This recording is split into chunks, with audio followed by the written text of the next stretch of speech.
Hello, today I have a message called By Design. What you are calls to the deepest part of them. We can go further and say that what you are is the deepest part of them. Here there is no conflict, no division, no problem. And when we say them, we mean everyone and everything. So there is always this call for you to recognize and be still with the deepest part of everyone and everything. When you learn to rest this deeply, there is love. There is always love, but here is where you become aware of it. Not ego's interpersonal substitute for love that can accumulate or dwindle like capital, but actual, real love. You get to the point at which you do not judge whether or not your problems have been solved. When you begin to observe what you would see as a problem, your attention goes immediately to this deepest place, knowing that instructions, if needed, come from there. The instructions that come from the level of the problem and the struggle only reinforce the perception and experience of strife. You can acknowledge what is here, but not visible yet, or you can treat as real what is visible, but not truly here. What is real is utterly stable, and what is real is utterly safe. You are learning to place your attention consistently upon the utterly stable and the utterly safe that seems to have conflict layered on top of it. This is of no concern to you.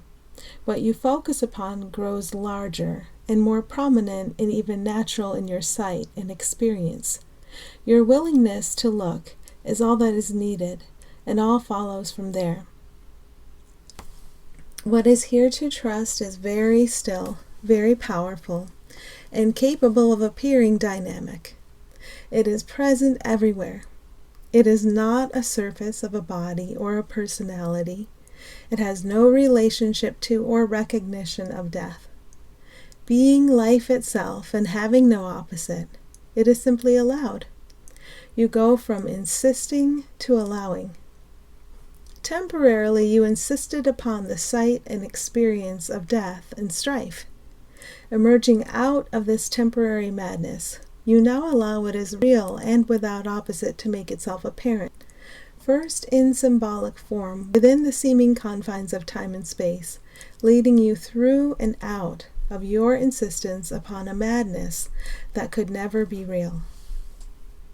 There are times when you will feel guided to approach what seems like threat.